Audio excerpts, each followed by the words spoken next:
What's happening, everybody? This is Adi from Gate 7 International, rolling solo right now. Excited on this Sunday. We got a lot of stuff to talk about. Some of it's good, some of it's bad, some of it is anxiety fueled, but we're going to get there. There is quite a few things to chat about. Pumped to talk with you guys. Love the check-ins.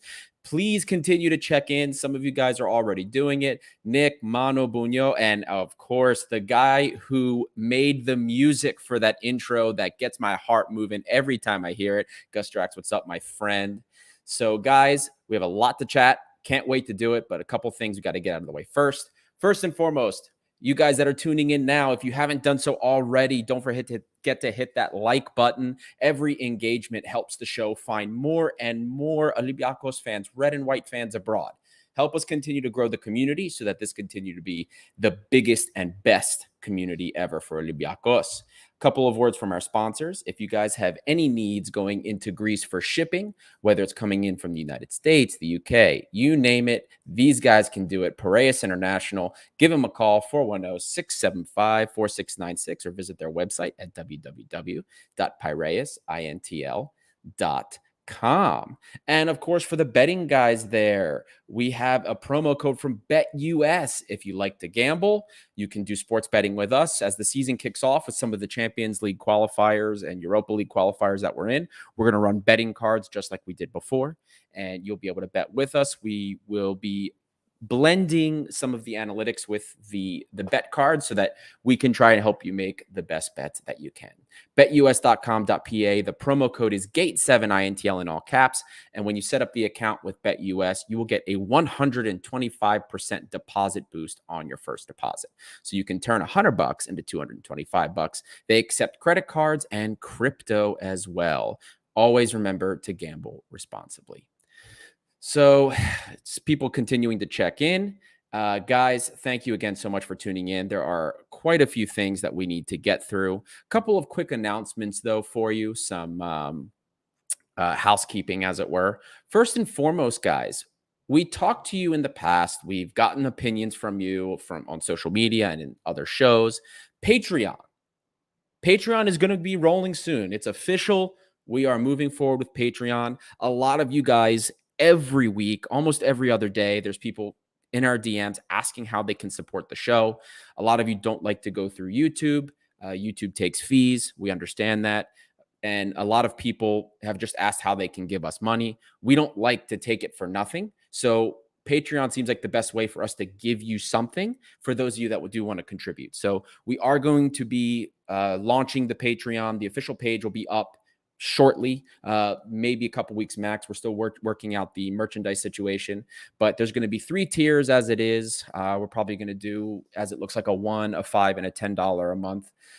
Again, just for those that want to continue to support us. There's a lot of things that we want to do that in order to do that, we need a little bit more money to do more equipment, better equipment, so that we can give you live game day footage, be better about recording at the stadium, things like that. So in order to get that type of equipment, we're trying to find ways to do that. And this is one of the ways that a lot of you have wished to support. So we're working on this, and nothing that we do on Patreon is going to take away from the core content of the show. We promise that. The stuff that will be on Patreon will not take away from game day. We're not going to move anything there. Deep dives won't go there. All of that will continue to be publicly available. The things that will be on Patreon will be maybe some additional breakdowns of games. We're thinking of doing interviews as well. We actually have a few lined up already. Interviews that are outside of the world of Olympiakos, maybe other teams, players, just things for those that are giving us the support, extra content for you that doesn't take away from the normal Olympiakos content. We still are going to give you guys day by day. Plus the final tier will be a merchandise tier that will be able to get you some official Gate 7 International merchandise down the road. So look out on socials for that. If you have suggestions for Patreon, suggestions that you think we can offer, please, our DMs are open. You can tag us, DM us, email us. Any and all suggestions are welcome. And lastly, I've already gotten a couple DMs about it. We're going to talk about the new signing that's coming, but as you guys may have seen, there's already been pictures and videos at the airport. the new center back, left-footed center back, Nicolas Frere, has arrived in Athens. He was at the airport. We're expecting the signing to be announced tomorrow, if not later. Or actually, sorry, yeah, tomorrow. It's late evening in Greece. I always forget that. But the deep dive will be available. We're going to be dropping that tomorrow. All of the profiles are done. The stats have been pulled. The film has been watched. I will be recording that later tonight so that you guys can see that tomorrow. And you can all have the first look at the analytics, the data analysis, the player analysis of Nicolas Frere, who is going to be coming in on loan from Pumas UNAM in Mexico, from Liga MX, that is. So, as always with the deep dives, guys, I will have my opinions in there, but the purpose of the deep dives is to give you everything about the player so you can form your own opinion. Whether or not you agree with me is a different scenario, but I try to go and get everything about the player in these deep dives. I hope you've liked the ones that we've done so far. Provides more context about the players coming in. Maybe it makes you more negative, maybe it doesn't, but maybe we can help get you the insight that you need for these players. And if you have suggestions for the deep dives, they're always welcome. They're always welcome. Here's a suggestion from Mono, and I've gotten the suggestion before. Shorter version, not so difficult to watch. You need time to observe all the stats. I feel the views are not enough for your work. I appreciate that, Mono. That is something I'm working on. I am trying to keep them in the future. I'm trying to keep some of the deep dives maybe under 15 minutes, and that's what I'm going to work on starting with the one tonight. But this is why we kind of take some of the stats that come from the videos and put them on social media. It's something that's more easily digestible, but that's something that we're working on, and we'll continue to evaluate and evolve with that going forward.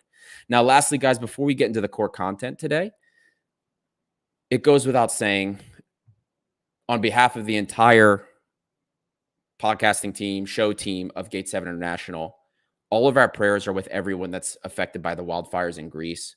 Last week, I'm pretty sure that's still going on. Wildfires around Athens.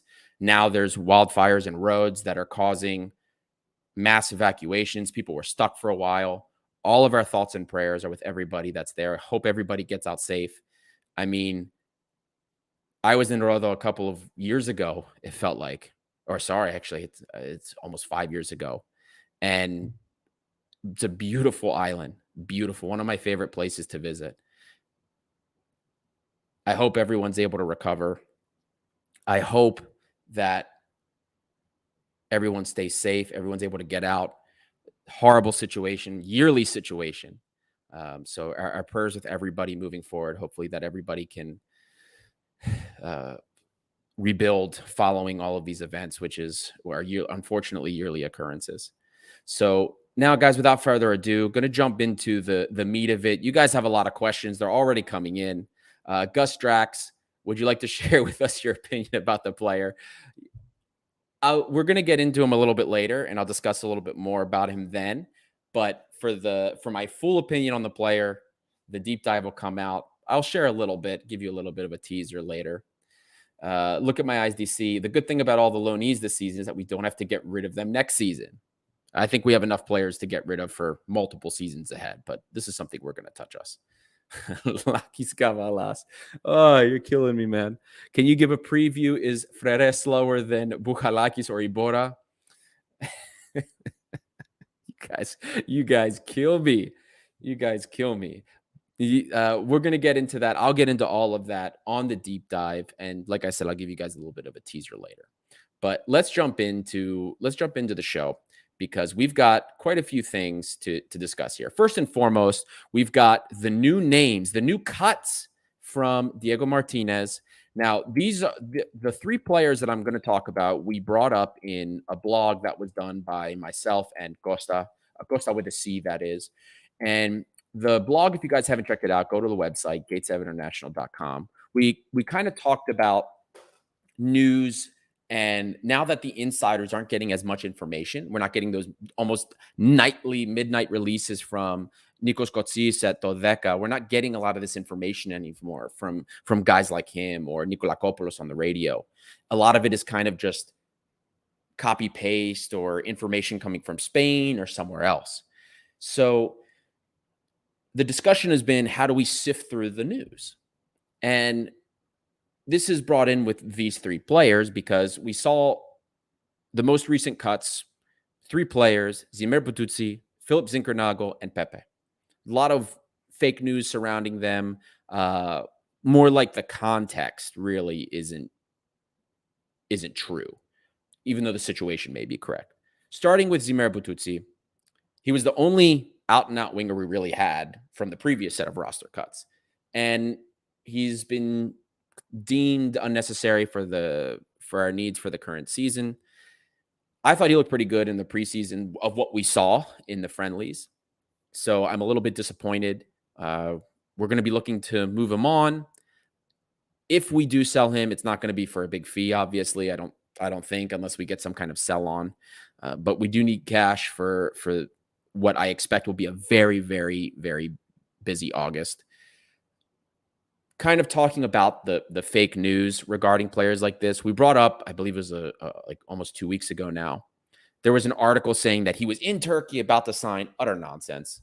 Especially a lot of this news, if it's coming out of Turkey, take it with a grain of salt. The guy signed a 3.5-year contract from us last season in January. So he's only been with us for about 6 months. 3.5-year contract. I wouldn't be surprised if we see him loaned out. Or maybe it's a low purchase with a buyout, kind of similar to the Nikola Chumic issue that we've been looking at, that we may actually get paid for after leaving on a free. We'll see how this pans out, but as it stands right now, he is not in the plans under Diego Martinez for the current season. So we're going to keep an eye. We'll continue to give you the latest with this. Another individual that's part of this is going to be Philip Zinkernagel. Philip Zinkernagel has been hotly discussed by us. We've been talking about him on socials. You guys have been talking about him. There's a lot of fake news that has been surrounding the context of this. The situation is correct. Diego Martinez is not counting on him for the season. We know that. But some of the context around this is completely either misinformed or it's just completely incorrect. He is not counted on Martinez. We do know this.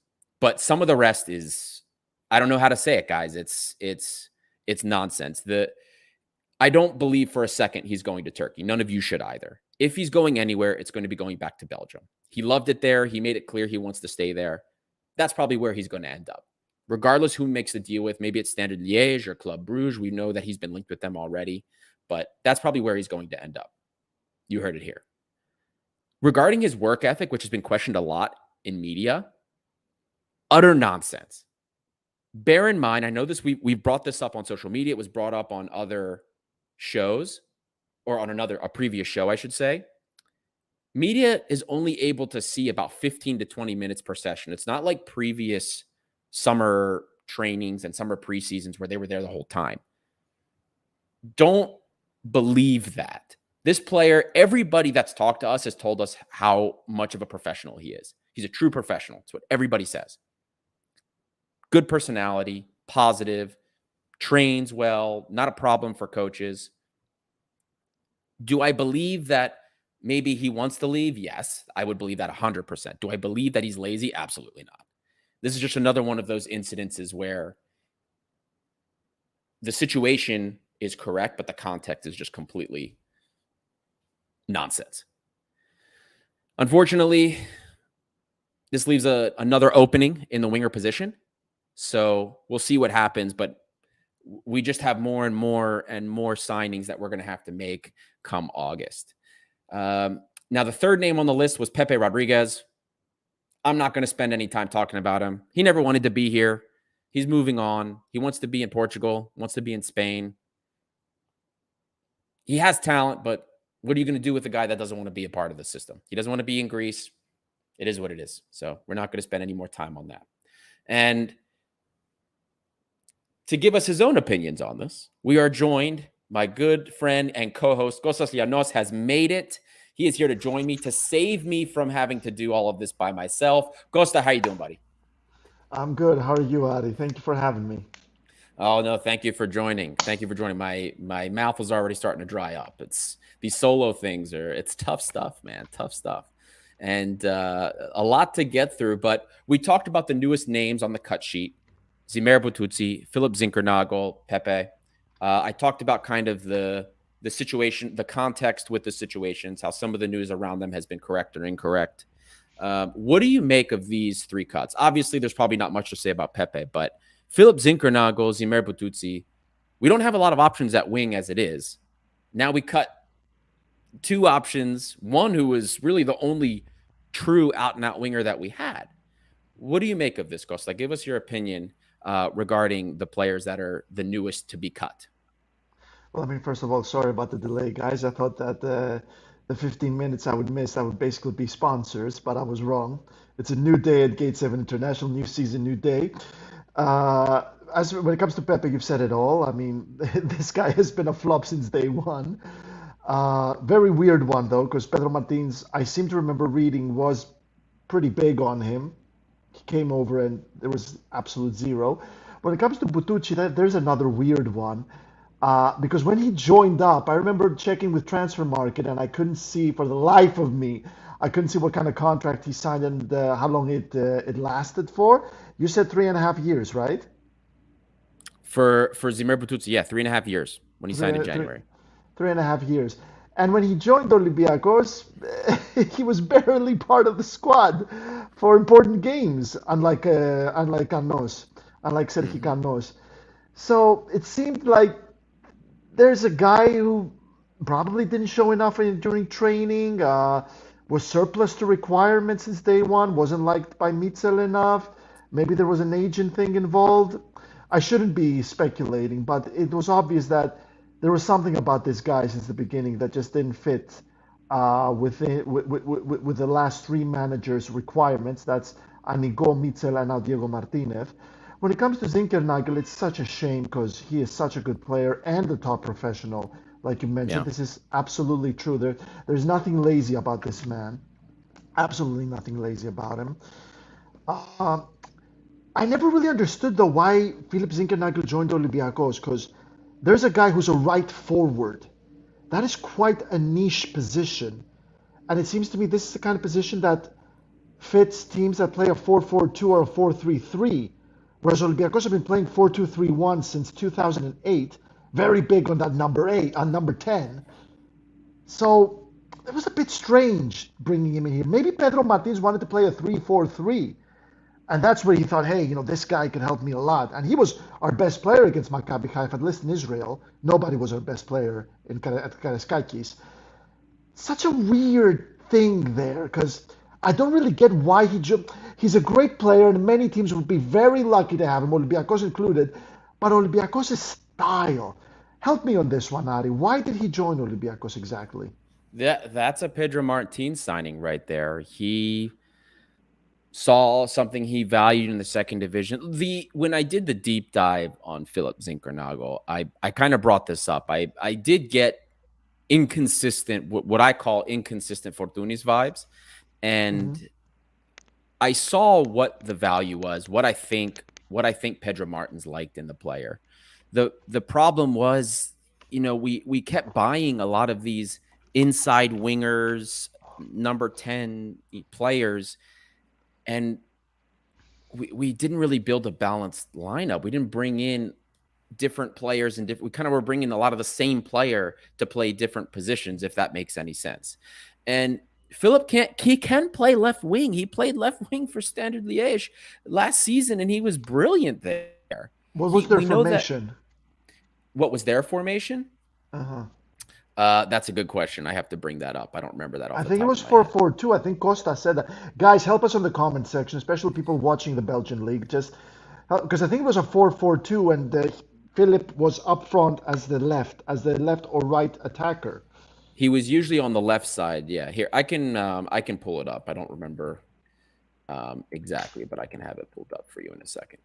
But anyway, Uh, the whole point is that even though I think he had mentioned before that he prefers to play on the right, and some of his best games in Nottingham Forest were on the right, he can play that left side. He can, but again, the system has to be. You have to know the player's strengths and know how to play him in those systems. So looking at Standard Liège right now, they played 3-4-3, 4-4-2, variations of 3-4-3, but there you go, 3-4-3, 4-4-2. So, and That's what I said in the beginning. yep, That's the kind of formation he fits in. yep. Olympiacos don't do that. No, at least not currently. So in that, but I will say this, and we'll get into this later. The context of the 4-4-2, I think he could have worked in, but I think maybe we already have players that kind of fill roles like that, which is perhaps probably Martinez, or doesn't see him as a player of value. We also know that Martinez is very strict on the system and players adhering to that. If Philip is unable to perform we'll say the harder work within that system, maybe that's a thing that Diego Martinez is like, nope, sorry, if you can't handle the running and doing all this, I don't care as much about your skill on the ball as much as you being able to cover distances and follow the scheme. Maybe that could be it. We've seen that before, but we, I still believe and that it has a lot more to do with maybe Philip, maybe the wound not being repaired Hmm. more so than, and him wanting to stay in Belgium where he had a great season and just staying with that. I think it has a little bit more to do that personally than anything else, but that's just my opinion. I just, like I said, I first of all, can you hear me well? Because here Emmanuel says there's an issue with my microphone. It was crackling a little bit earlier, but it seems better to me now. Okay, cool. Let me know if there's a problem with that. I'm gonna buy a microphone, guys. I'm really sorry about this. I will get that sorted. Very important. Like I said about Zinkernack, he's a very good player, really good player. But I just never saw how he fits Olympiacos. It's like bringing a number 10 to Real Madrid. It's just not gonna work with a 4-3-3 they like to play. It, which is why you saw players like Isco failing. You saw players like Mesut Özil falling out of favor. You saw James Rodriguez after the World Cup. I'm not talking James Rodriguez now. After the World Cup, where he was one of the top five best players of that tournament in 2014. That's not the kind of system that really doesn't matter how good of a number 10 you are. You're not going to fit at Real Madrid. And I feel like it's the same kind of thing with Philip Zinckernagel. He plays a certain position and he fits a certain format that he couldn't have played with how Olympiacos played. I cannot remember Olympiacos playing a 4-4-2 since Takis Lemonis back in 2007, the latest. I don't know. Do you remember us playing 4-4-2? When was the last No, time we played? no. 3-4-3. Pedro Martins tried it and it failed spectacularly. So great player, but didn't fit the way Olympiacos like to play the format. Right. And funny enough, Pedro Martins preferred playing 4-4-2. I remember the summer that we brought in Tiquinho, Hmm. he tried 4-4-2 in those friendlies. So that was his preferred formation, but we didn't have the personnel to run it. At least that was the byline. A couple of comments coming in here, Costa, before we move on Hmm. to the next Absolutely. segment. Ironman 1789 has a couple of comments. A lot of last year's transfers were made with no plan, probably all of them. We got lucky with Huang, Rodinei, and Bakambu. Do we know who was responsible for the transfers last year? Yes, we Well, do, but I don't want to say names because right. I don't want to get sued. I don't Look, want to get sued. here's what I'm going to tell you. For sure, it wasn't just that there was no plan. There was just a lot of chaos, and we were making signings during the chaos without a lot of input from coaches. Then coaches were bringing their own players and just added to the turmoil. Huang was a player that we knew was going to be a great player. He Mhm. was standout. Similarly with Bakambu, like we knew Bakambu would have impact. In the winter, I'm going to say that there was more of a plan than there was in the summer.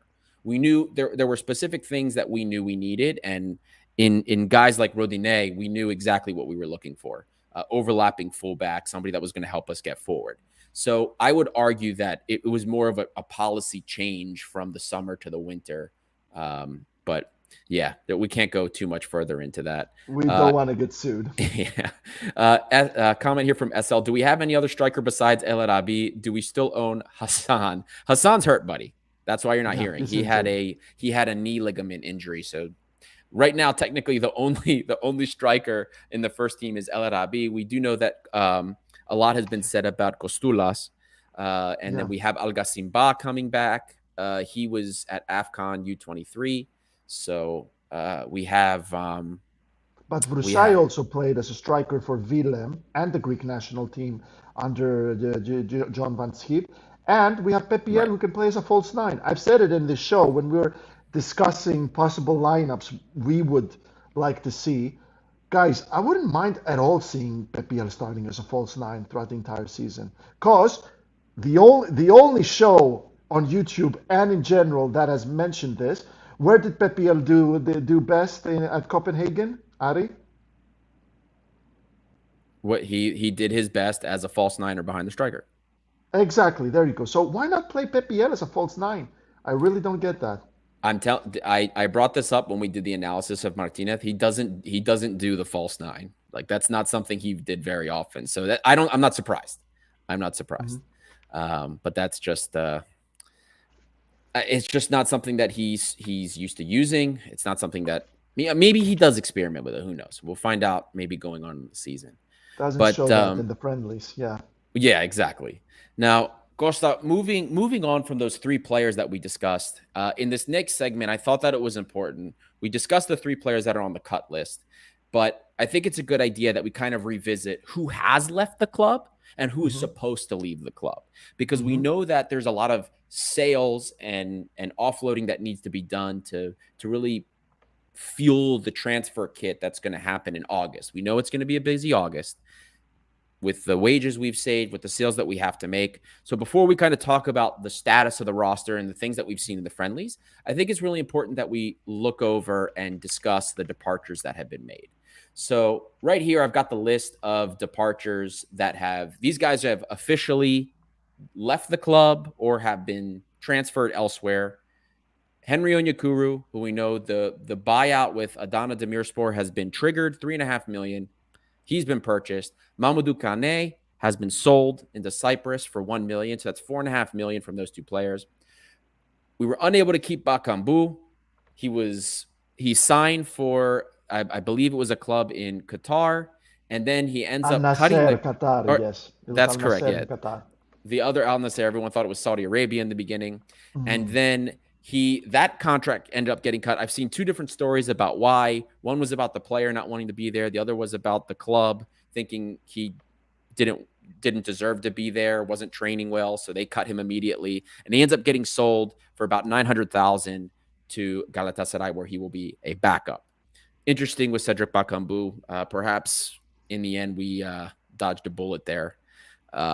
Who knows? We have Christensen backup. May I sorry about Bakambu because I think this is Go ahead. important. My colleague, friend, and former guest of Gate 7 International, Yoros Tsanakas of Sport FM, has informed me that Olympiakos offered Cedric Bakambu a contract worth 1.5 million euros per year plus bonuses that would have taken the whole fee up to 1.8 million euros per year, or even 2 million euros. Galatasaray have signed him for 1.3 million per year. Yep. Olympiacos were going to pay him a minimum 1.5 million, and he turned that down to go to Al Nasser. Unbelievable. What can you say, man? It's unfortunate, Unacceptable. but I never say that. I've never slammed a player, an Olympiacos slash former Olympiacos player in the show ever before. I've never done that until today, until tonight. mercenaries, man. There's nothing you can do. This is mercenary players. That it is what it is. The next player. And I didn't join the Kostas Lukas bandwagon after he joined Panathinaikos as well. I That's also true. didn't do that. That's true. The next player that left was backup goalkeeper Christensen.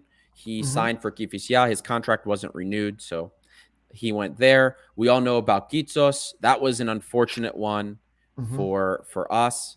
Kitsos ended up going to Volos. The fee was not disclosed. We don't know what they paid or what the situation was. We just know that he made the move and he is now going to be playing for Volos.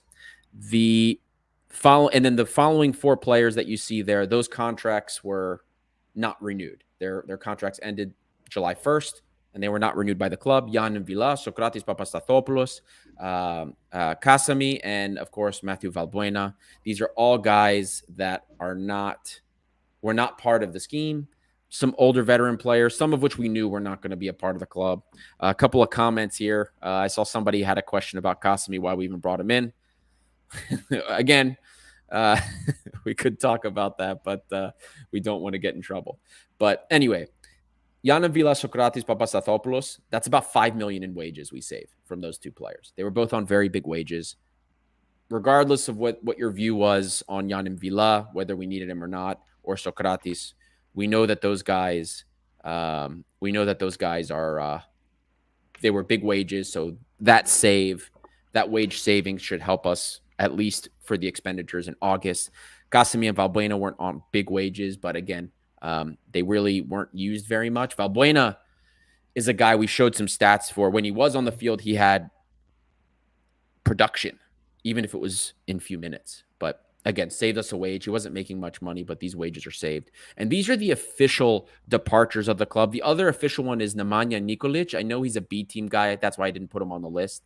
But he has signed elsewhere as well. I already forgot the club that he signed for, but I can pull it up here. Me too. But anyway, he's gone. That's the whole point of that. He signed for another club. He's not going to be a part. I know a lot of people were kind of excited about him potentially being a right back option, but he is not. We have a question here, Costa, about the Chania. He plays for Chania. Chania, that was it. Thank you. In the second division. Where Kostas Levogiannis is right now. There you go. Maybe Costa can see him and say hi. Yorgos Mustaka. So we don't own Kitos anymore. Thought he went on loan to Volos. Yorgo, we were told that it was not a loan. We were told that was a transfer. Yeah, that's what I understand. That's the information that we have. Ben DeRoja, we should try and sign Taxi Funtas. DC United want to sell him. This guy's got a lot of drama around him. Yeah, no. I don't. He wasn't even in the All-Star team, and the All-Star team sucked.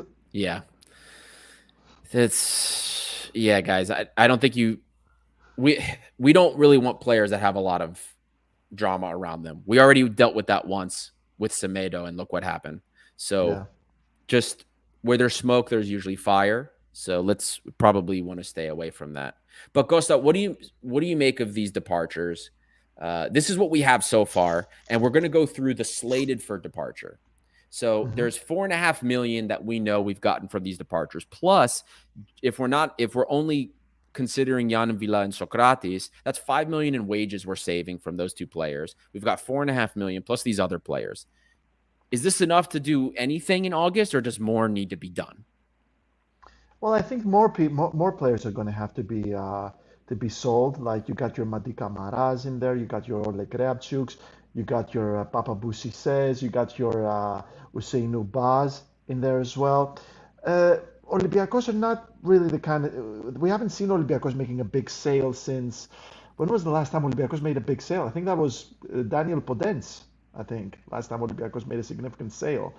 I mean, in terms of money. Tsimikas, yes, that's right. Actually, yeah, it was Kostas Tsimikas who left like 4 months later after the Daniel Podence. Yeah, well, we're going to have to see more players going because the team is still inflated. I see you have an amazing graph up there. Butucci seems to be leaving. Zinkernagel seems to be leaving. Zinkernagel could bring in a sweet fee right there. Butucci, like you said, he could go out on loan. Pepe needs to be sold. Kunde, it's so unfortunate that what the Greek media reported that if, what was the team again? Bochum. If Bochum had stayed up in the Bundesliga, they'd have to buy him, and turned out to be fake news. Madi Camara, I can't see him staying. Something tells me that the player doesn't want to be there, just like Zinkernagel. So he must be sold. There's a lot of interest from Italy. Abdoulaye Dabo, he didn't even make the squad, so you got to sell him. There's talent there. You could get a sweet fee there, maybe even from Greece. Maxi Lovera and Lazar Radzelovic, those smell like loans, especially Lovera. But Radzelovic could get you a good fee. There's another fake news from the Greek media about him supposedly joining a Russian team. I don't even remember their name. I don't remember their name. AK-47, what a joke. I mean, maybe just sell him to Aris right there. I don't know of any team that's looking to buy him right now. Fatiga, that's quite an interesting one because he wasn't bad at Ionikos. He wasn't bad. I believe Olympiacos could explore something there, just like with Dabo. But Yeah.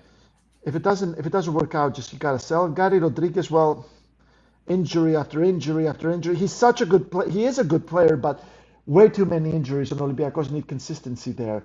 Yeah, Yeah. Olympiacos will have to raise funds because they missed out on the Champions League for the third season in a row. That's going to create some financial issues right there, which is why Olympiacos are going for currently at least they're going for good deals. What's the word I'm looking for there? Bargain deals. Mm-hmm. That's the word I'm looking for. So if they manage to make it to the Europa League with the players they pretty much got now and a couple of more bargain deals after that, then you use that money to bring in something from closer to the top shelf. But in general, in terms of Olympiacos' transfer activity, in terms of bringing players in, I can't say I'm totally I'm not disappointed with how Antonio Cordon is handling things. Might be a bit controversial because a lot of Olympiacos fans have nagged about Cordon's transfer activity. But in terms of players going, I feel like we're on the right track in the sense that players are leaving, but we're gonna have to do more. Like, look at all those players slated for exit. Pretty much all of them need to go. All of those players I see right there, they pretty much all need to go. And the only exceptions I can see is players like Dabo and Fadiga that I would still like to explore some more. At least give them on loan and give them an opportunity next season. I would love to have Madi Camara for the qualifiers if he's serious about it. But I would also add Papa Boussissé and Ousseynou Ba there on the slated for exit graph. And I don't see, something tells me Joao Carvalho is not going to last for the whole season. We'll see. Costa, before I go a little bit deeper into the slated for exit, I wanted to touch on this comment because it's something we've talked about in a couple of shows now from Ziguel. Guys, no money, no honey this year. As simple as that. Marinakis apparently has other priorities. I've talked about a couple shows ago, and we brought it up on a few shows since, that it's not about what Marinaki can and cannot do. The guy has injected 8 figures in terms of millions of euro into the club. 3 straight Mm-hmm. seasons, this guy has put in his own money, 10 million, 15 million, 10 million again, uh, to share equity increase to cover losses. The club has been losing money 3 seasons straight. The club has lost money, and he's covered those losses himself. This has nothing to do with him. There are new rules that kick in this year regarding what we can spend on wages. Remember, I told you guys, we brought it up on social media, and I told you guys, Lambro, I know, brought it up as well on in one of the shows. There is a squad wage to revenue ratio that kicks in this season with the new FFP rules. We can only spend 90% of our revenue on employee benefit expenses. So that means all of the wages that are spent, not just on players, this includes backroom staff, cannot be more than 90% of the revenue brought into the club. Now, the club is allowed to make exceptions and larger estimates when they get into European competition. That's when the owners can come in and supplement their investment to cover the loss gap. But we do have those restrictions, and it has nothing to do with how much money Marinaki wants to put into the club. There's only so much he can. We're not like Manchester City or some of these larger clubs that get away with this type of stuff. We're the type of club they come after. Do you see what they've done to the Serie A clubs? Roma, Juventus. Well, Juventus, that's a little bit different story. Inter, do you see what they've done? And those are bigger clubs than we are. What do you think they're Way going to do to bigger. us? Turkish clubs have been getting it as well. They get it repeatedly. You think that we're going to be an exception? No. We unfortunately, this is we're getting caught in a situation where we're not guaranteeing Champions League every year. So we have to be on a budget until we can get that success back. So this is the name of the game. This is the situation. It is what it is. Why it happened, I could explain to you guys for hours why this has happened. But this is stuff we've talked about in previous shows. It's a big mess that Cordon has to sort out. But kind of going into some of these players, Costa, you No, already brought. just like to add that this was an amazing analysis, and I need to add, if Marinakis doesn't care about Olympiacos, not I mean, forget about the fact he spent 8 figures on the club in the last 3 seasons from his own money to make up for all the losses that were Mhm. created. Why would he pay all that money to bring in Antonio Cordon as a sporting director? One of the biggest names in Spain. Why would he pay all that money? And you know what, Marinakis, like we said, he's not gonna barge into Antonio Cordon's office and tell him, okay, you get your ass out of this chair and bring me this player. No, Cordon is gonna tell Marinakis which player Olympiacos needs. We've said it before here, guys. Only one person is above Antonio Cordon, and that's Vangelis Marinakis. All the other names, give me a name at Olympiacos' hierarchy. Any name. Guess what? They're below Antonio Cordon. That's why Vangelis Marinakis brought him in. He brought him in to sort things out. And he's paying a lot of money for him. Cordon is not doing this job for peanuts, guys. He's being paid very well to do this job. Vangelis Marinakis has not abandoned the club. He has not abandoned the club, and he does care. Right. Yeah. Very well put, Costa. But back to the discussion of the players that are slated for departure. You've already gone into a couple of them. Just a couple of other notes I wanted to remind everybody about. The AK-47 thing is that's going to be a tough one because we spent, I think it was the reported fee was close to 5 million, and he's under contract, by the way, until 2025. So we still have him for another 2 seasons. We have to figure out what we're going to do with him. So hopefully we can get rid of him, find somebody that's going to take him. That's another wage that we have to get rid of. This is a B team player, which is why I didn't include him on the list. But the young player from the Czech Republic that we signed last summer, Denis Aliagic, we brought him in Aliagic, yeah. from Maribor, I believe. He's only 20 years old. This could be a departure.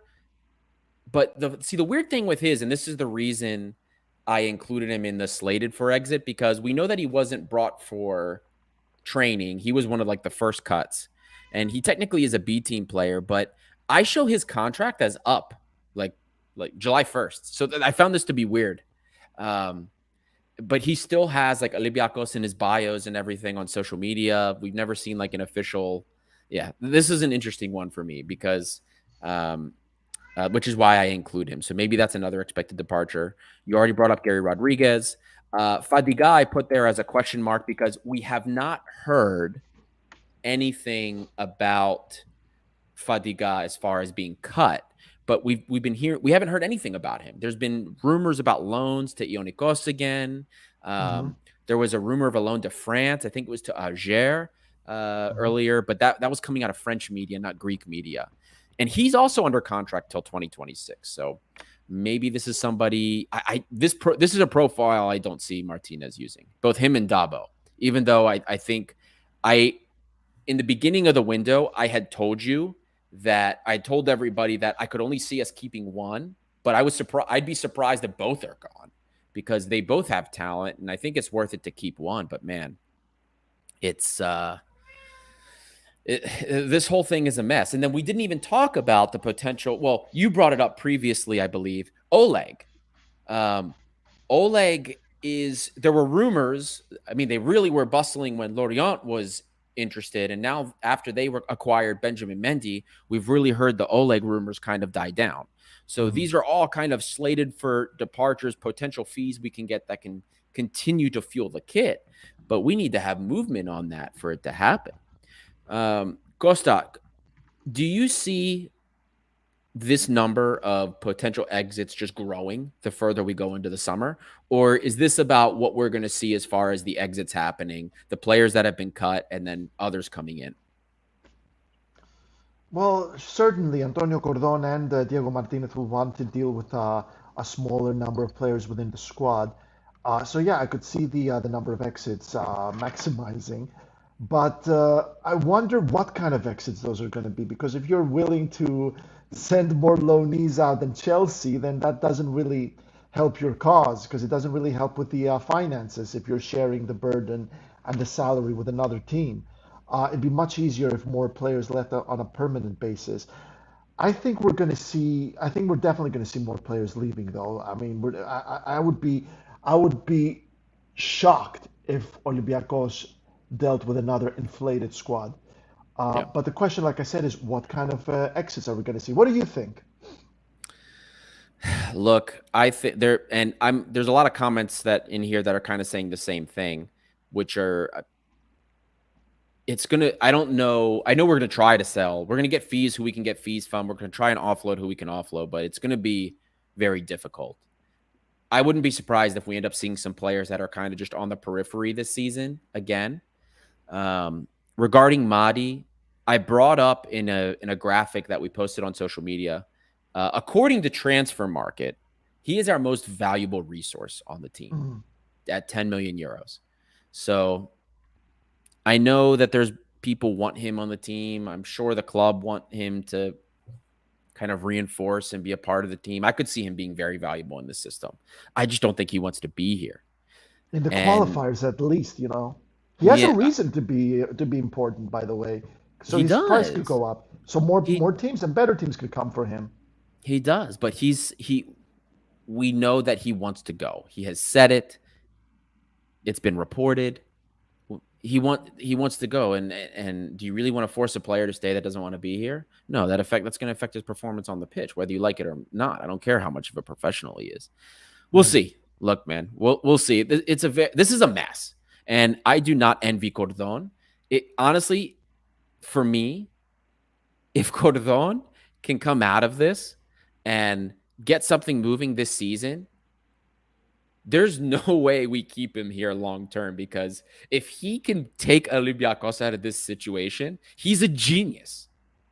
He is a genius if he can make lemonade from these lemons, so to speak. Yeah, but I struggle to believe that a sporting director of Cordon's level didn't know what kind of mess he's getting himself into. I wouldn't 100%. believe that for a second. Like, surely he knew. Because those negotiations were going on forever between Olympiacos and Cordon, which is one of the main reasons why the manager took so long to arrive, which is one of the reasons why the signings are taking too long, is because that back and forth took forever right there. And I'm telling you, Ari, if I told this to Labros the other day when he was all like, "Oh, touch wood on this, touch wood on that," dude. If we read a headline from Kotsis, a midnight tweet from Kotsi saying Antonio Cordon has left Olympiacos, that's a disaster right there for Olympiacos. Yeah. There's chat is having a great discussion here. Um, uh, I mean, a lot of talking points that we brought up. This one from Adi's P has me laughing. Cordon using the Japanese method of firing by having the cut players do nothing until they just quit and get released out of shame. That made me laugh a little bit. But a lot of discussion about um, Cordon, who's coming in, um, and you know what, Costa. I think one of the best things that we can do right now is we've just discussed the departures and who's slated for departure. Now let's take a look at the current roster status. We've signed 2 players with a third in the airport. He's going to be announced, it looks like tomorrow. Freire, Freire, Nicolas I brought Freire. him up briefly. The deep dive guys is coming Mhm. out, but we brought in already a 6. We have Vicente Iborra, and we also brought in a backup fullback who may or may not play left back depending what happens with Oleg. But for the moment, Kini, a backup right back, Kini, and or then Queenie, as I accidentally called him yeah, off the air. and Freire. So we've addressed 2 of the 3 major needs that were outlined in the beginning. We needed quickly a center back, quickly a defensive midfielder, and the third, which we haven't gotten yet, is a striker. There's a lot of names that have been um, there's a lot of names that have been thrown around, but we've got nothing. Some players that we were linked with have signed elsewhere. And interestingly enough, of those 3 positions, we had done a poll on the last show I was on. We did a poll asking, even on social media, asking people, who did we need to sign first? What position needed to come in first? Mhm. And most people said, social media as well as on the live show, that striker is what we needed to bring in first. And that, funny enough, is the position of those 3 that were outlined that we're bringing in last. And now we are at a point here. So we have 3 signings brought in. There's 9 players that have left. We know that more than double are going to probably end up leaving. Based on the cuts that we've seen, we now still have not signed a striker ahead of the qualifiers, but now we need 2 more wingers because both 2 players that played as wingers are gone. And I said that before the Servette game, you need a center back, you need a number 6, you need a striker and a winger. So I brought that up in previous and that was shows. then. And now there's 2 more that are out of the depth chart and we need to sign. So now we need more signings that have to come in. And guys, look, we've already brought up that August is going to be very busy. August will be very busy. We know that Cordon Mm. has made it very clear that Strongly hinted that, yeah, he's strong, and he doesn't look like the kind of man that talks out of his ass very often, if I'm right, being and honest. he said the best deals are coming out of August, Hmm. and that's what's going to happen. But I'm going to continue. This is a message we've been saying a lot, which is have patience, trust the process, and remember, guys, the value proposition that Olympiakos has to some of these players is not what it used to be. Yeah. We are digging for we have to dig deep to find some of these gems. We have to dig deep to find what we're going to find. Early on, we're just plugging holes. And a lot of you panicked ahead of my analysis on Ibora, Kini, and now Freire. You guys have panicked, and we're going to get into your anxiety about the friendlies and stuff later, but you've panicked about these signings. Ibora and Kini, they're old. I get it. They're slow. Well, Ibora at least is slow. I get it. But these signings made sense. They're filling a hole. They're filling a gap. Neither one of these are going to be the primary signings for those positions moving forward. They address the gap. Rodinei, as it stands, is the starter at right back. Kini is his Hmm. backup. Kini is only playing a major role, a starting role, if Oleg leaves on the left side. That's the only context where I see that happening. And if I'm wrong, I'm wrong. I will admit that 100%. Freire makes sense. And when you guys watch the deep dive, you'll understand the full context. He's a left footed center back. We told you guys all the rumors about right footed center backs being linked. We needed a left footed center back because we didn't have one. Whether or not he will be an actual starter throughout the course of the season, oh boy, Costa, the Ramon, your Ramon trolling is back.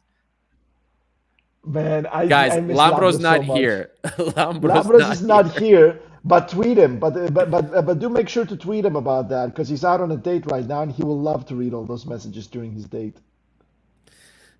So we'll see the Fred. I will get in for the deep dive. You guys will hear the full analysis, the value proposition with him. I assess the risk of every player that comes in. Um, we already have a question here from Ziguel. Ne Olympiakos me option agoras. I get into Yeah. all of that, buddy. I will get on to that. The loan with the option to buy. I address But to this, answer the question really quickly, it's a yes. Like and it's this is not. a There's yes. no That's answer. correct. It's a yes. Yeah. That For is a Freire. yes, and I address the risk level, the value proposition. You will see that in the deep dive. Any questions you can always, but these are just very specific needs. The and unfortunately, and I hate saying this, Costa. I've said it on both deep dives, and I'm going to say it again on this one. These signings are going to be judged fully at the end of the window when we see what else we've signed. And that's the annoying part because I hate doing that. I've never had to do that for these deep dives, but we have so many holes and this rebuild is just so massive in terms of the scale of the project that has to be rebuilt. Part of the verdict can't really be done for especially these guys, these stopgap signings, until we see what comes in. Because if they're just that rotation stopgap signings, then it changes the outlook entirely. If they are just stopgaps and rotation slash depth option, it's there. This is a different talking point. Yeah. Well, I said it before that I'm not disappointed with those signings. Probably a controversial statement because those players that have come in, they are Cordon slash Martinez kids. They're not just Yeah. some manager. Olympiacos are not doing favors to agents right now. They're not doing. They're not on the phone right now with Jorge Mendes as they were in previous transfer markets. Vicente Bora, Villarreal hero, didn't play for Villarreal while Cordon was there. Cordon left, but it's very likely that Cordon had a little fiddle in his old address book right there. Figure out, I know this guy from Spain. I'm looking into bringing players from Spain. I've seen him play. I know his CV. He brought him in. Kini, a Granada kid, who played mostly as a backup, but he proved to be, in Greece we call them soldiers. And that's what he was. Like, he was the kind of guy that got into the pitch and he left it all in there. He's very hardworking.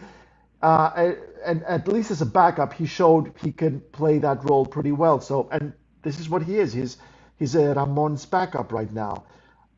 Carlos Neva, because people have mentioned him. He hasn't signed for Olympiakos, that's No. true. But he was also Martinez's kid at Granada, and he played really well right there. He proved that he showed a lot of value there. I know from my sources that he is better than Oleg Reabchuk. He would bring value down at left back. This whole thing seems to have gone cold, it seems, because we haven't heard anything about him ever since it seemed like he was coming to Olympiacos. I'm not sure what's going on right there, right now. And when it comes to Freire right now, well, I did mention in the show that Cordon is not just looking for players in Spain. I mentioned he's looking in Latin America. I specifically said Argentina. Well, now we got Mexico, and well, there's a center back who barely missed any minutes with Pumas last season. He barely missed any minutes. He played pretty much every minute of last season in Mexico with Pumas. Plus, there's very little risk right there because he's on loan. So if it doesn't work out, he leaves in the summer, maybe even in January. Uh, uh, Dimitri Saradakis made a very good point that Servette or Genk are like 15 days away, and if something happens to El Arabi, who plays as striker? Vrusai Listen, could, Vrusai could, and Biel could, but it seems like Diego Martinez doesn't rate them highly enough for that position. Costa, I've been looking at this comment from Dimitri for like the last couple of minutes because the anxiety, like I can feel the anxiety from the audience, from the fans. I feel it. Like I feel it. He's right. He's right. I mean, and he's right. There, it's crazy how fast these are creeping up on us, and we're very thin. We're cutting players. The title of the show is, there's transfers out, but who's coming in? We're thin. We're getting players out, but who's going to be playing for us when push comes to shove? I look, I if we do end up playing against Servette, I still believe, knock on wood, El Arabi doesn't get hurt. I believe we have the quality to get past Servette. I if we can't get past a team like Servette, Genk I think is a better quality team than Servette. I'd be more worried if we're playing against Genk, but if we can't get past Servette, we have a serious inward look as a club that we have to It's make. going to be way worse than Maccabi last season. That's going to be way worse. It could even create issues for Cordon and Martinez. It I am would. not joking. No, yeah. I mean, look, I believe 100%. I mean, look, anybody that takes the reins of Olympiacos is going to be on a short leash, especially like this. I believe it 100%, especially when you're restricting access, as much access as insiders and media have had in the past, and they're trying to make like a bigger bubble. There's a lot on the line for them, and all it takes is one bad result for this to go very sour very fast. And somebody had brought up that they think a center forward is coming in the next few days. That wouldn't surprise me. I wouldn't be surprised if it's like a week ahead of time. Um, we get somebody coming in at least as a stopgap. Maybe if it's not the day in day out starter, at the very least, you know what, Costa? Maybe we can address the status is pretty simple. I'm not going to beat over a dead horse how many positions we need. We know how many positions we need. Maybe we try to address some of the anxiety with the discussion of the friendlies, right? We can discuss Mhm. some of the patterns, what we've seen, because regarding the striker, um, I think El Arabi is looking kind of turn the clock back a little bit, maybe a Yeah. year or so. He looks way better to me. He looks a little bit more fit. Um, I'm more comfortable, especially if we bring a backup. I'm a little bit more comfortable from this point with El Arabi, at least for qualifiers, than I would have been this same time last year or any time last year for that part. Mhm. Um, the another thing is, and I don't know if this is something that you agree with, but I've been looking through the friendlies a lot. I've been going through footage replays from Y Scout, and I've noticed a couple of patterns. I've seen us, except for the most recent friendly against Sabah. I've noticed that we're tinkering right now with a couple of formations. One, 4-2-3-1. We've seen that a couple of times.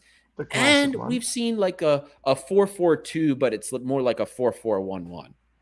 Mm. We've seen that. We didn't really see that against Sabah, but maybe that's because of how hectic things were. But we've seen those patterns. We've seen that Pep Biel, when he can go inside, looks good. When he's stuck outside, does not look so good. Carvalho has looked pretty good. Surprisingly, in the friendlies, you already brought up, you don't know how long that's going to last. We'll see. Rodinei, I know people were making fun of Lambro when he said it, but he did have a point. Ramon, it's Ramon. I mean, Ramon, sorry. No, no, no. I'm talking about Rodinei getting Yeah. exposed, that part. Um, Rodinei is against teams that are a little bit more put together and can press us a little bit higher up and punch harder, we'll say, especially on the counter. Rodinei has to be careful how far he gets forward. That part scares me a little bit. Rodinei, when he came in, was a breath of fresh air because we didn't have overlapping fullbacks when he came in. We didn't. We had Adruzos and we had what we had. No, and you of course had Oleg on the other side who doesn't really or who wasn't Yeah. overlapping a lot last season. So that is a little bit of a concern for me this season. Maybe something we didn't focus on a lot. But I still believe, based on what we've seen from the friendlies, the 4-2-3-1 is not convincing to me under Martinez. I don't know. I don't know why, but every time we see us play the 4-2-3-1 in the second half of the first friendly, things started to get a little bit disheveled. The I believe it was the first half against Nordjylland. Is it, am I pronouncing that correctly? Yeah, North Zealand. Yeah, the first half we looked very suspect. We switched to the 4-4-1-1, looked a little bit better. The 4-4-1-1, we kind of sat a little bit wider. The mids were hanging just a little bit deeper. It's I believe Martinez knows what he's going to use. We're just trying to get out some of the trash in the friendlies. The tests really are coming up against Norwich and Rangers. Rangers. Yeah. That's really going to tell us a lot about the club and what's going on moving forward. But I still believe wholeheartedly, again, assuming we play Servette, Gank, I'm a little bit more scared of. But I think as it stands, we bring the center forward in the immediate need. I am comfortable.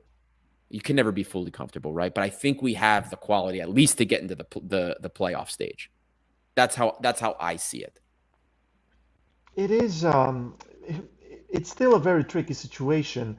One thing I wanted to add is I struggle to believe Antonio Cordon would have joined Olympiacos without guarantees about his position. In the sense of, hey, if Olympiacos don't win the league on my debut campaign, you're not going to fire me. Because everyone knows how trigger happy Vagelis Marinakis is. That's something that they talk a lot about in England as Nottingham Forest owner, that he's trigger happy and how shocked they were that he didn't sack Steve Cooper mid-season last season. Uh, I'm gonna be honest with you guys. Olympiacos are not ready right now. I've said it before in the show. Nobody knows how the lineup is going to look this coming season, not even Diego Martinez, because everything has been delayed because of the late arrival of Antonio Cordon, the late arrival of Diego Martinez.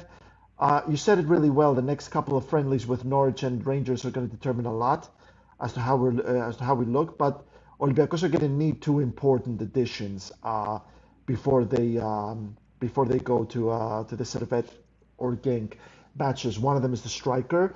The other one is Freire, making sure Freire is ready. And I've said it again, Olympiacos are going to need a winger because now you're telling me 4-4-1-1. That formation needs powerful wingers. That needs explosive wingers to make it work.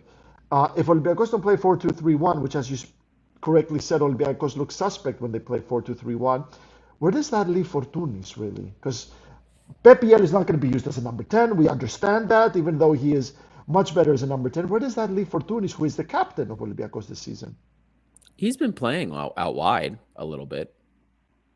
But we can't play with Biel and Fortounis on the wings. We just Well, can't. this is back to the problem we talked about last season. I am waiting to see what happens. I'm waiting to see what happens with Diego Martinez and the system that he implements. And specifically, I'm kind of waiting to reserve judgment because I agree with part of a comment here from Dimitri Saradakis, because I believe by September 1st, like in the month of August, when we get to this point in September, the team, I believe, after the month of August is going to look vastly different than it is now.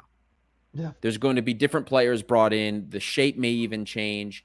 This is why I'm kind of reserving judgment on this. But of course, the second part of this, the problem is the first match for Europa League. Yeah, he's 100% right. But I do believe that by September, we will have different pieces, that we will have a team in place. I think we're going to have better pieces. I trust that Cordon is going to make some good moves for us, and we'll at least see, kind of like we did with Pedro Martins, that the project is being built. I vehemently believe that. And I think I think I understand why everybody's kind of stressed, and I understand the anxiety. I just am going to continue to stress patience because I do think that it's going to happen. I just hope that we don't end up screwing things over before the playoff stage, losing to Servette or Genk in this third round qualifier, whoever it is that we play against, and then the project gets torpedoed. I gotta ask you, I mean, I am a bit crazy about lineups, but let's say Olympiacos don't sign another player until Servette or Genk. How would you start the team, Ari? I'd rather wait a week and see if we bring a striker before I answer that question. A striker and anyone else. I think let's say 4-3-3. Is that a fair formation considering Olympiacos played like that a lot last season? We haven't seen that a lot in the friendlies, though, have we? I've seen more 4-2-3-1, 4-4-1. I don't think 4-4-1-1 or 4-4-2. I honestly believe at this point we would see 4-4-2. I think that's probably let's what say we see. 4-4-2. Let's say Paschalakis in goal, Rodinei on the right, Reabchuk on the left. Center back, Freire with Cisse. If you believe Cisse is going to be a part of the team, I'm not sure. I know that they said he's injured. I don't know. I almost put him on the list for slated for departure because it sounded like he was out. I would almost say it's probably going to be Ba, and if not, or Ba to start because actually Ba had a pretty decent end of the season, all things considered. He did. So playing next to Doi and Papastathopoulos as well. Maybe Doi next to Freire. Doi is much more of a bull, but again, Doi, we saw Doi play kind of center mid in some of these which friendlies. Is his natural position. Yeah, that's right. His natural position. It's very interesting. It's honestly, Costa, I'd rather save the lineup conversation for next week because we do have a lot of questions actually in the comments that I wanted to touch on. First and foremost, and Costa, maybe you want to answer this question from Manos G7. He says, Ari, quick question. Is there any way Cordon does not know where he works and who Olympiacos is? I've seen the comment of him thinking that with Spain B players, or Spain, I guess, I'm assuming Segunda players, we will achieve our targets. And I'm also a bit worried about that. To be fair, Gosa, what do you Well, he say asked is your you. answer? I'm telling you to answer the question. Okay, cool. Well, I mean, when Ernesto Valverde joined Olympiacos, did he know much about Yorgos Delikaris? Did he know much about Yorgos Sideris? Did he know much about Marton Bukovi? Because I mean, that question, does he know who Olympiacos are? Well, did Valverde know what about Olympiacos' identity? He's a professional. He is a man who has spent his entire life dedicated to football. He was one of the main reasons why Villarreal rose to prominence, both in La Liga and Europe, even the Champions League. So if we go out looking for sporting directors and giving them a quiz as to, hey, who scored for Olympiacos in the 4-1 win against the Panathinaikos at Leoforos in 2001, we're not going to find a lot of candidates this way. What you need is a professional who knows what he's doing. It doesn't sound great bringing players from the Segunda División. I get that, but the Segunda División is more competitive than the Greek Super League. It's not as competitive as the Championship in England, but it is more competitive than the Greek Super League. Don't underestimate the Segunda División, guys. You'll be surprised with the kind of players that could come in from that league. I could have seen a team like, I think PAOK would have struggled in the Segunda División. I'm not going to say Panathinaikos, Olympiacos, AEK, but I think PAOK would have struggled. Aris would have struggled for survival if they were in Segunda División. So let's not completely knock them down. I sincerely believe in Antonio Cordon right now. As I mentioned, this guy's not just going willy-nilly. He's not doing favors to agents. Yes, those players from the Segunda División are players that Martinez and Cordon know. I spoke with Gas Poyet, the Greek national team manager. He said it's one thing to bring a player that you saw on YouTube from his clips and he looks banging. You also need to know the personality. And guess what? Cordon knows Ibora. Martinez knows Kini and Neva if he comes over. Can't say much about Freire because I'm not too sure how well they know him. But the first signings, they know those players. They know what they're going to bring on the pitch and outside of it. So let's not knock them down. Guys, Cordon knows what he's doing. He's a very good football director. So the least he deserves from us is our trust. What do you think? You're the one who was asked. I don't think he's just looking at Segunda B. He's been doing this a long time. I think he's going to do what he said. I think he's going to get us the closer to Bam style players that people want to see in August. But at the same time, I think, and somebody had mentioned this earlier in the comments, but I think that people also need to temper their expectations as to what a Bam is for us now. You know what I mean? The level of player, somebody also brought this up earlier, what we're able to spend on players is different now. So the value, the great signings we're going to make are going to be different than maybe what some people are used to and accustomed to. And this is, I think, the reality check that is very difficult for a lot of people to make. So I believe that Cordon is going to find good. Not everybody will turn out. We know not everybody is going to be successful with us, but I think we're going to find some value in some places where maybe we weren't expecting it from, and I'm trusting him. I'm having faith. That's my answer to that question. I would like to touch on some comments. Phoenix X, you're totally wrong. Super League is better than Segunda by definition. Stop this nonsense. Every top tier is better than a second one, regardless of the country. So you're telling me if Real Madrid go down in Segunda División right now, as they are right now, with the team they have, they are still not better than Olympiacos because Olympiacos play in the Super League. That doesn't make sense. The championship in England is far more competitive than the Greek league. Olympiacos wouldn't even make the playoffs in the championship if they were playing like they are right now. Gus Drax, I think we should keep in mind that Mr. Cordon could do more high-profile signings for Villarreal, for example, due to better championship and probably higher budget. Well, Gus, thank you for your comment. The thing is, when Antonio Cordon took over Villarreal, they were not as elite and respected as they are right now, not even close.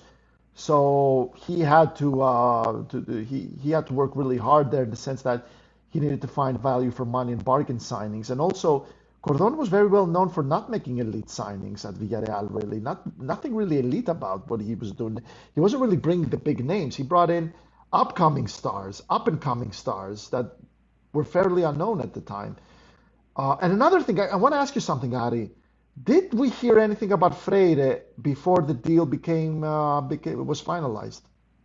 No, there was a Spanish outlet that I think first reported it, and they were the ones that said he was coming first, and then it was following that it was kind of brought up in English. But this has been the modus operandi of Cordon. He just does stuff and it pops up. None of these names that you hear, some of these random rumors, and this was again part of the blog that Costa and I wrote addressed this. We addressed this exact thing. Greek media, for the most part, isn't going to know what's happening until it happens. We're more likely to hear about it from a Spanish source than we are from a Greek source at this point. So there are things that make sense, and when Spanish media brought it up, it makes sense. It made sense based on we know that Martinez is in a pinch. And this is normal. Coaches do this. They look at players maybe that they're more used to.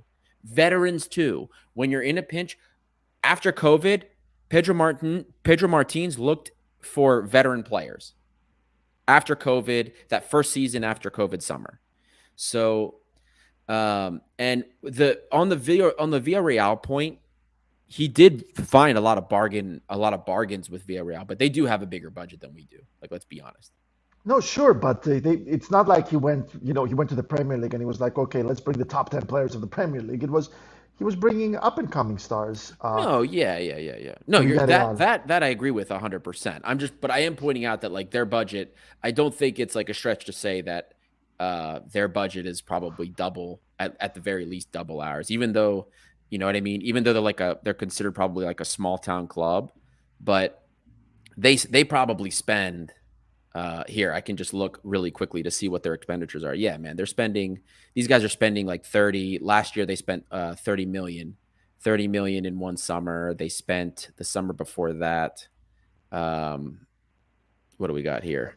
No, no, absolutely. But Yeah. obviously, when he took over, they weren't giants. Villarreal were not giants. No, yeah, no, you're right, and they're not giants, but yes, that's what he does. He Yeah. evaluates some of these talents, but at a club like Villarreal, he does have a little bit more resources at least to work with.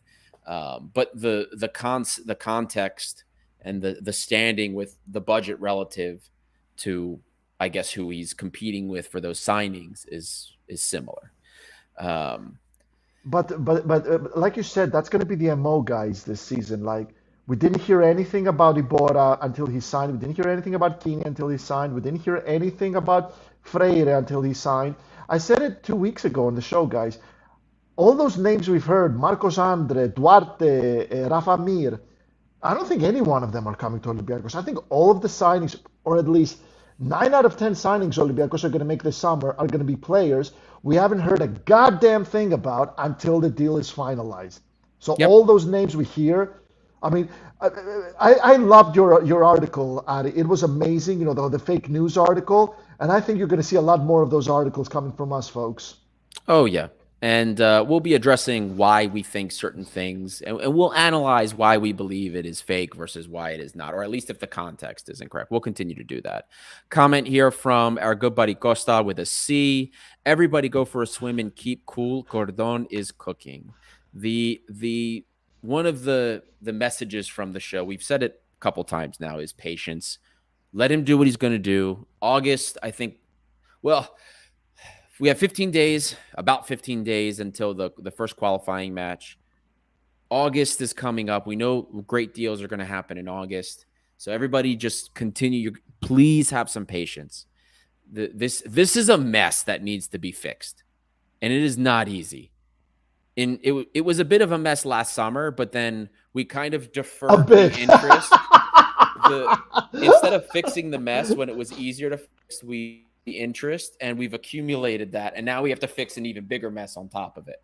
You know what I mean? It's one of those things. So we we need to have patience, guys. Let Cordon do what he's going to do.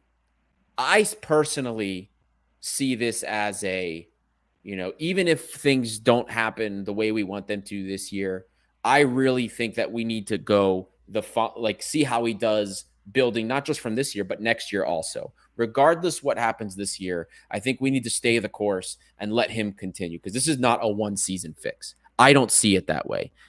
I know a lot of fans are not patient enough for that, but I can't stress enough that this is I don't see how we fix this whole thing in one season. I don't see it personally. If it happens, it's a miracle. But I don't see how this can be done in a season. Costa, maybe you disagree. I don't see how it's possible. I completely agree with you, Ari. We said this in the show before. This is at least a 2-year project here, guys. Gus, obviously, I know you support Cordon. Yeah, absolutely, and it's good to debate. It's good to it's good to question. It's good to question sometimes and create some debates. It's good to ask questions, is what I mean. And I'm going to insist on that. There's no bleeding way Antonio Cordon agreed to come and work for an owner who is trigger happy without guarantees on paper that, hey, if Servet, punks us out in the qualifier, you're not going to kick me out of the team just like that. There's definitely guarantees, and Vangelis Marinakis has history of trusting managers and practically giving them the keys of Redis, like Ernesto Valverde, like Mitchell in his first stint, like Pedro Martins as well. He's doing the same thing with Cordon, guys. Cordon has power at Olympiacos. Question here from Nolan Lidner Fox. I think he might have asked this earlier. I meant to get to it and I didn't. Sorry, buddy. But this is a good question, Costa. If a worse Ike could fix in one summer, or could fix it in one summer, then why can't we? Do you have an answer for that?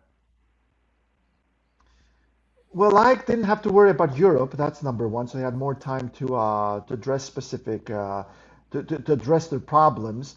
And also, let's not forget, Olympiacos were way worse than they were the season before Ike became suddenly improved. The same went for PAOK, and Panathinaikos gave the league away because they didn't make any January signings. Well, they made very few January signings. They should have made more signings, which it seems like that's a mistake that they are correcting right now. So it wasn't just Ike getting better, it was a great sense of the competition getting worse. I've said it before, guys. I expect Ike to be exposed in Europe this season, especially at Hagia Sophia. And they're not going to avoid Europe this season, Ari. You do, as you understand, worst case scenario is Europa Conference League group stages. They're not going to avoid mid-season European games.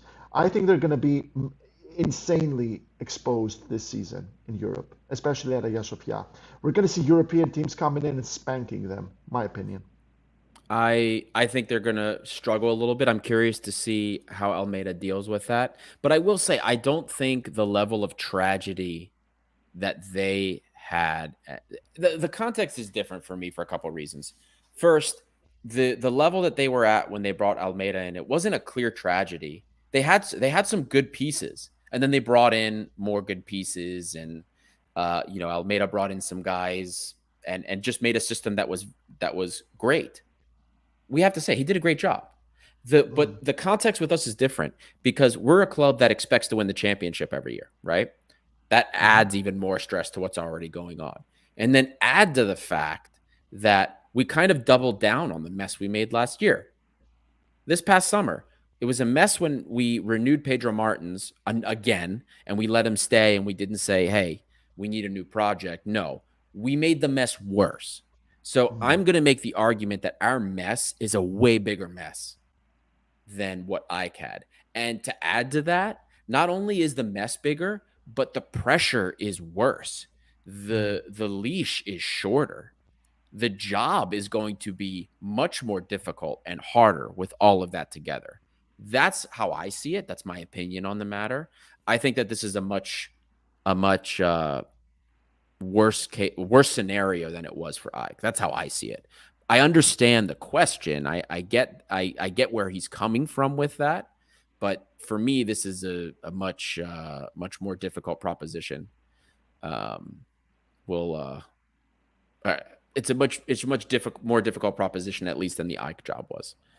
Yeah, but I mean, if they start losing at Hagia Sophia in the summer to some European teams that are obviously not going to be Barcelona, Real Madrid, Juventus, Manchester United, how long until a team like Asteras Tripolis comes into the league and, beats them at Hagia Sophia after that? Because the mystique will be gone. That's what I'm trying to say. Like, because they can't avoid Europe this season, I cannot see them remaining undefeated at Hagia Sophia or Paparina. I'm reading you, Dimo Bogordo. Uh, how long are they going to maintain the mystique in Greece? It's already gone by Olympiakos already took away the undefeated part. How long until they maintain it against everyone in Greece? Yeah. I we'll see. We'll see how their first qualifier goes. We'll just leave it at that. I'll say this though. I've watched a couple of their friendlies. They don't look bad. Mm-hmm. They don't look bad. As it stands, they look better in the friendlies than we do. I'm going to put that out there at the very least. But I think they have to. They're in a position where they definitely have to look better because they're starting their qualifiers, I think, a little bit earlier than we are. So anyway, yeah, we got Coach Zach coming in here. Don't panic.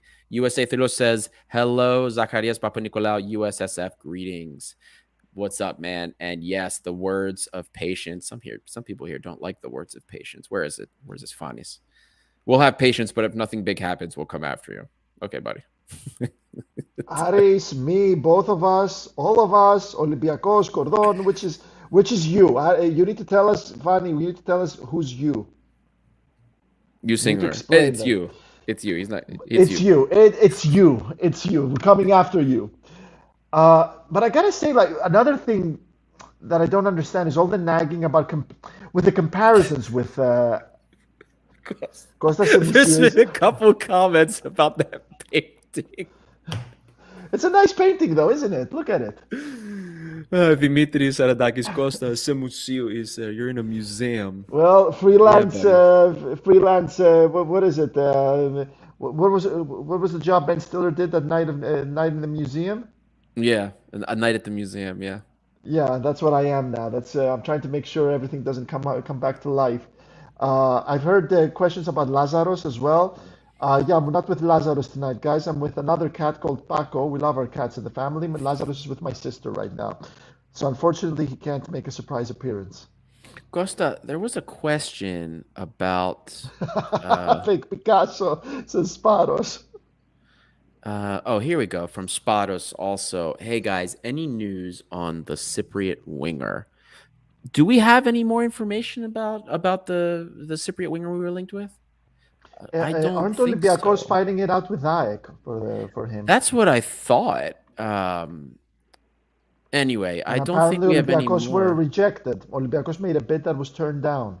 Right, that's correct because they wanted more money. I don't have any more information on this. Yeah, I don't Me have neither. anything else new besides the earlier reports. So I don't have anything else. Pitas, yeah, with Pitas, yeah. I thought Olympiacos made a bid for him that was turned down. I think Olympiacos are going after him with Aek at the same. I think it's Aek that are also interested in him, playing for Apollonas Lemesu. Now I'm obviously reading it on my computer. Sorry guys. Yeah, I didn't have any info on him. Yeah, I don't really have anything for him. Yeah, neither do I. Also, Costa, we are an hour and a half in. Yep. Gonna get ready and close up, guys. Hour and a half in. There's gonna be a lot of stuff coming out. We already brought up that there is a deep dive coming. The big deep dive is coming for the new center back that we just signed. So excited about that. Costa, do you have any other news for us? Well, like I said, I feel Olympiacos is going to be signing a lot of players who they would that will be coming out of the blue. Really, no preparation. No Olympiacos are talking to his agent. No Olympiacos have made the contact with this player, whatever. Patience, obviously, guys, and it's like Costa Levoyani said it. It's more of a it's more of a, filling in the urgent parts at Olympiacos right now, and the important signings will be coming in August, depending on where the Olympiacos are in Europe. But I feel like the most important signings will be coming in August. Yeah, and Gosa, unless you have anything else, I think that's about it for us today. I would call on all of our fans to tweet Labros and express your love for Ramon. Yes, tell him that Captain Ramon is coming in his dreams. There you go. Lambro would love it. He loves Ramon. You guys know he loves him. He's a huge fan. Well, boys and girls, this is Gate 7 International by the fans for the fans. We love chatting with you every Sunday. A lot more transfer news coming up. And yeah, we got the deep dive coming out tomorrow. More stuff is coming for you guys later this week. And any new transfers that come in, we'll be sure to have those analyses for you. Patreon, look out for Patreon because that is going to be going live. So thank you guys for tuning in, and we'll see you next time. Take care, guys. Ocupa, gente,